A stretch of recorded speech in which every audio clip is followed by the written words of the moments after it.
So last night my wife of 7 years decided to have a chill out night. After dinner she went to the den and was watching her programs while I flitted between watching the Spurs game football/soccer and doing some odds and ends that I had planned. Next thing I know she's got the wine out and has had 2 bottles of the stuff. At around midnight I went to check on her and seen she was out cold on the couch. I went to scoop her up when her iWatch thing buzzed and a message popped up on the screen. It said something along the lines of haha I can't do that, my name would knock 7 shades of shit out of me tongue. I wondered what the fuck that was all about, so I pressed on it and it was a conversation between my wife and a friend of mine. Now I wouldn't say this guy's a close friend of mine, but he's someone I've played 5-a-sides with for years, drank with and have known since we were teenagers. We used to call him Jacket Holder because when we got into scraps as teens he'd always be the guy holding the jackets while everyone else went for it. Right, so as I said I pushed on the conversation while this thing is still attached to her wrist and scroll up to the top, and as far as I can tell it's him that contacts her first unless she's deleted. There's lots of flirting and wink-winking going on but nothing that you could outright say was cheating. Then I get to last night and when she's drunk she starts openly begging him for sex. I couldn't believe my fucking eyes. I'm paraphrasing here because I can't remember the exact words, but she was saying shit like how much she had always wanted him, how no one would ever find out if he did want to do something, and the last one that fucking killed me, that she was great at keeping secrets. I tried to scroll on her watch but couldn't find any other messages and I don't know her phone passcode. I put her in her bed and just sat in the kitchen in shock until I fell asleep, then got up for work about 5:30. When I went to get in my work van I just slunk down on the wheel and realized I couldn't face it, so I went back in the house, grabbed a half-drunk bottle of vodka, filled to the top with Coke, and went on a walk down the railway line. We live beside a lot of woodland and a disused railway line that goes for miles, and I've walked about half the length of it. I'm sitting under a railway bridge like a fucking troll right now, just seething at the whole thing. You'd probably think there's a fire going from about a mile away due to the steam coming out of my ears. So what do? I don't want to speak to her. I can't even bear to look at her after reading that shit. It was like a dagger through my heart. I just feel like every morsel of love I had for her has evaporated into thin air after reading her begging like that. Fucking yuck. I honestly want to ghost her, man. If I could I would never speak to her again. The whole I'm great at keeping secrets was the thing that really got me though. Like, who even are you? It reeks, but it's a case of how far down the rabbit hole do I want to go? I don't care if I'm being honest, I'm just done. I've never felt so betrayed and disgusted in all my life. The thing is, I've invested so much in her, not just as a partner, but as a person. I loved her so much and thought her personality, and by extension my personality, reflected that of good people. To realize she's a backstabbing snake makes me feel like a snake. I feel like a worse person than I was yesterday. The only way I can describe it is for someone you looked up to, took advice and life lessons from, to suddenly find out they were a pedo or a rapist or just a downright creep. Your entire perception of yourself and who you are would be shattered, because you've took on board what they've said and invested time into a creep. God, I'm rambling nonsense, I apologize. I'm lucky in that our house is owned by my parents, who 6 years ago moved to a retirement village and we moved in. The house will be bequeathed to me when they die, but I don't and hopefully won't own it for a long time. They couldn't be bothered with the upkeep and all the problems etc. and wanted to see out their final days in peace, so when we do divorce my soon-to-be ex won't be getting her hands on it. So what do I do then? I'm honestly thinking of just not saying a word and throwing her right out. Also, while walking here it went through my mind to get my mate, who's a locksmith, to quietly change the locks today. I could feed her any old garbage about something from the doors being broken. She won't care what's going on anyways, as long as I'm about. Then after he's done, lock the front door and tell her to come out and look at something out the back. When she comes out, just run back in and lock the door behind me. That sounds childish as fuck, doesn't it? Act seriously though, I don't know what I'm gonna do. I'm staring at a bottle right now and my life feels like it has been ripped apart at the seams. As for that prick so-called friend of mine, there's no doubt he was up to something here. There's also no doubt I wouldn't have caught wind of this at all, so I'll be seeing him very soon. Never mind holding jackets, he'll be holding his face. I text her saying there is a problem with the engine, so I gotta lift into work. I'll make my move tonight. Throughout the morning I was getting multiple texts and phone calls from my wife asking where I was and what the hell was up, as my work van was still sitting in the driveway and I was nowhere to be seen. I text her back telling her that there was a problem with the engine, so I gotta lift into work, which she seemed to buy as she just texts back saying okay. When my friend got back from his work at about 5 o'clock I told him everything that had happened and asked him his opinion. I also told him not to tell anyone about Jacket Holder, as that might then get back to my wife, which I didn't want at this point. I would deal with him later. By that I mean I'll expose what a little rat he is. Knocking fuck out of him doesn't help me at all as of now. As an aside to the people saying he done nothing wrong, he messaged my wife first. He was being extremely flirty, What the fuck is he even playing at messaging my wife for in the first place? He only knows her in passing, from afar. Look, I've got no problem with two adults conversing with each other, but they hardly knew each other and it was flirty from the start as far as I could tell. I think they've seen each other while out and about and it's gotten flirty then. So my friend convinced me to try and keep a low profile, and see what I could dig up, but at the same time speak to a lawyer and get the ball rolling in terms of finding out my options, which I have done today. He took me home about 6 o'clock and I was honestly dead on my feet by that point. I think the adrenaline pumping the entire day then suddenly stopping knocks it right out of you, so I was extremely tired when I got home. The second I walked through the door I knew something was up, as my wife was on me right away asking me all sorts of questions about work. I asked her why does she even care? She said that I'd left my big flask and my lunch bag in the front passenger side seat and something's been up today, she could feel it. I was about to lie, but I was just too tired. I couldn't be bothered putting any sort of charade up, so I just said yeah, there is something up. That when I was putting her drunk arse to bed last night a message came up on her iWatch, which I read, and all the other ones, and that she was a fucking disgusting cheat that I wanted nothing more to do with. Her demeanor went from an arms-crossed person in power to scared little girl within about a second. Good at keeping secrets, eh? Begging that little rat for sex, eh? Yep, read it all. She started sobbing and I just walked away and upstairs into the shower. When I got out she was sitting on the top stair crying still, and the excuses started right away. How she was drunk, vulnerable, had never done anything like that before, how he had messaged her first and it didn't mean anything, she was never gonna go through with it. Pretty much everything that everyone on here was saying she would say, like she had the playbook out. The only thing she didn't do was try and blame me. She probably knew I would have thrown her right out the door if she had tried that shit. I told her that I wanted a divorce and her out of the house within a month. Also told her that she was moving to the spare room. I've been pretty much ignoring her ever since, just scowling at her and shaking my head when she starts waffling nonsense. I don't want to hear it. She slept in the spare room last night and I haven't spoken to or texted with her at all today. If I'm lucky maybe she'll be gone when I get back from work, but my luck's not that good, I suppose.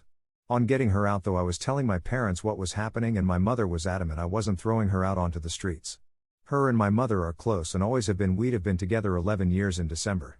My mother was saying she made a mistake and that we should sort it out like adults, that we've been through too much together and that she didn't actually do anything, it was just words. She completely took her side over mine, couldn't believe it. Could this fuck me here? Like, do I have no right to ask her to leave if my mother is against it? It's literally gonna be my house when my parents pass and I did nothing wrong, so I'm not leaving. It's probably gonna turn into War of the Roses Part 2.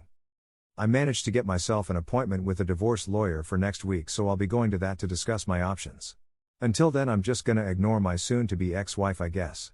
I know she's probably not gonna admit anything else now. I'll never know if she was a really good liar or she was just talking shit to him to get him on side with her for an affair.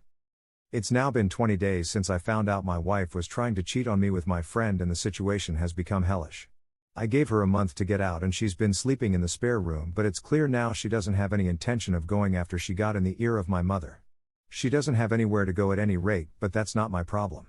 I've seen my divorce lawyer multiple times, and am now in the process of drawing up a divorce petition and having my wife serve divorce papers. I've also opened my own bank account and taken 50% of the balance from our shared account. The atmosphere around the house has been weird to say the least. The living room has turned into a no man's land where no one frequents, as we both spend the majority of our times in our rooms. I've also intentionally been working late a lot so I don't have to interact with her much. I had been completely ignoring her, but after reading about the 180, have started implementing that and been civil if a little cold towards her.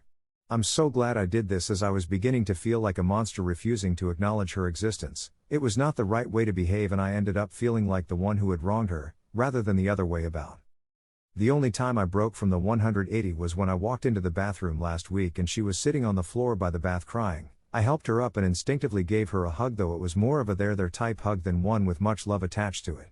The sad thing is that I'm so suspicious of her now that I wouldn't put it past her to be waiting on me coming in so she could put on a performance. The thing is that probably isn't even true, but this is the sort of shit that's going through my head in this environment. It's just toxic. She's been crowing about how she'll do anything and everything to save this marriage, anything to prove to me that it was just a silly mistake, so I brought up a lie detector test. I don't plan on ever getting one done, wouldn't even know where to start, I just wanted to gauge her reaction. She was all for it, well until a few hours later when she came to me, tablet in hand, going on about how inaccurate they are, and that anxiety and nervousness can throw up false readings, and with her and her anxiety disorder and all. I just laughed, wasn't even a normal like chuckle either. It started as a bit of a cackle and ended in a childish giggle. It appears she would do everything to save this marriage, well, everything except take a lie detector test, that is. It doesn't even matter anyway. I meant what I said in my op. Every morsel of love I had for her dissipated into the atmosphere after I read her say those horrible things. I don't see her as my true love anymore, the person I could tell anything to and would trust with my life. I just see trash that needs taken out before it stinks the place up. Jacket holder has been the talk of the town since I exposed him to our friend group a few weeks back. It's safe to say he has no friends left among us, and has been completely ostracized. I tried phoning him a few times but he refused to answer, then blocked my number. Fuck that little rat, I hope it was worth it. I've spoken to my mother multiple times about this and during a heated argument asked her why she was taking my wife's side, like was there something she wasn't telling me here? What was she expecting? Us to live like roommates? Go on like nothing happened? It's ridiculous. She said she has always seen my wife as the daughter she never had but always wanted. My mother had a stillborn daughter before I was born and it has haunted her, so she latched on to my wife and has done since we got together. As I said previously, they have a close bond. The fact my wife doesn't have any family and only a few friends who have their own busy lives and families means if I threw her out she would be all alone, and my mum thinks that's unacceptable, especially during a pandemic. She tried to get me to come to a compromise, saying that in 3 or 4 months we can look at it again and see where we are mentally, and is pushing me to try couples counseling before I throw in the towel.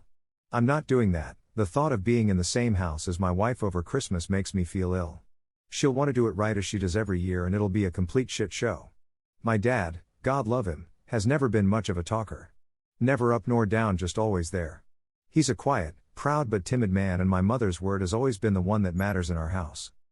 People on here have been telling me that I'm selfish and spoiled because it's not my house and I have no right to make demands, but it's now a case of my wife or me for my parents. If worse comes to worse, then I'm ready to walk out the door and never come back. Fuck this house. I have to be able to look at myself in the mirror with some semblance of self-respect, and someone has to keep their word in this debacle. If I do leave, my friend has said I can stay with him for a few weeks or so till I get myself sorted. If I do walk out that door though, I'm done with my parents. I'll never speak to them again in my life. They'll probably see it as me giving up on them, me walking away without trying to at least have a go at fixing things first. I see it as them choosing someone who broke my heart over me. Like, what will be the logistics of this once I'm gone? Just her staying there herself, my mother and father looking after a backstabber while their flesh and blood goes off alone? A little more info on the house. My parents let us move in a year after our wedding. It was an apparent belated wedding gift, although that was just the chatter from them at the time. They were always planning on moving out and moving us in. I've spent tens of thousands on it over the years, but that's neither here nor there. I have fantasies of leaving this all behind, going somewhere new and starting again, but I don't have anywhere else to go. I've lived in this town my entire life. It's all I know. Am I being too harsh here? I'm literally ready to slingshot my parents right out of my life, but I feel so torn. Why am I the one who has to lose everything and everyone? I've tried to be good, and I always thought you make your own luck, and that good things happen to good people. Maybe I'm not as good as I think I am. Maybe I deserve all I fucking get. Well, since this morning I no longer call that house home. I seen on the calendar that my wife had a hospital appointment with her ophthalmologist, so knowing she would be gone for a few hours I took that as an opportunity to get my stuff together and move out, which I have.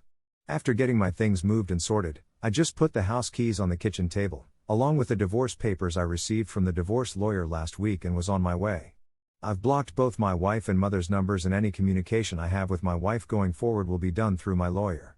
In terms of my living situation, I'm staying with a friend for a week or two, but hopefully I should be in my own rented place before Christmas. I haven't spoken to my parents in a few weeks. Last time we spoke was via text, and I tried to tell my mother, in explicit detail, the things my wife was saying during her text to Jacket Holder. Why it hurt me so much, and why I didn't think it was her first time doing it with the whole "I'm good at keeping secrets" comment, and thus could never trust her again. My mother texts back saying she couldn't speak to me when I was like this, and she would let me cool off. She tried to phone me a few days ago and I just blanked her call, and has said a bit further up, since today have blocked her number. I feel so let down by my parents, and at this point, it almost feels worse than the original betrayal from my wife. The way I'm feeling right now, I don't think I'll ever speak to them again. I think in times of strife, you look to your family to be strong for you, to be a rock and give you, the wronged one, support. My parents have been weak. They've made me feel like the one in the wrong, like I'm overreacting, and it's me that's ripping this family apart. Well, it's not. I didn't ask them to move mountains for me, just move my cheating wife out the house, and they made their choice. My father also had the chance to put his foot down for once in his life and stand up for me, but didn't. You make your choices and you live with them, I guess. Reading some of the comments on here from my previous posts, people have been saying things like, I threw in the towel so easily, I was looking for a way out and didn't love my wife because I didn't try hard enough to save things, but that's not true. I loved my wife more than anyone on this earth and I was broken when I discovered what she was doing. I think we all have boundaries, and once those boundaries have been crossed, things change irrevocably. When I read those horrible texts, something changed inside of me. I fell out of love with her, like being snapped out of a spell in the movies. Anything tried after that is just delaying the inevitable. I have to say that I'm interested in the whole dynamic of their relationship now that I'm gone. Like, are my parents going to continue supporting her knowing that it has finished their relationship with their son? As for me, I'd love to travel. My wife hated flying, so most of our holidays had been to southern England, the likes of Newquay and Torquay and Cornwall and Devon, so it would be great to travel abroad again. The last time I was abroad was when I was 20 for a mate's holiday in Greece, so 13 years ago. I'd love to see a bit of America, so once this pandemic calms down I've definitely got my sights on the States.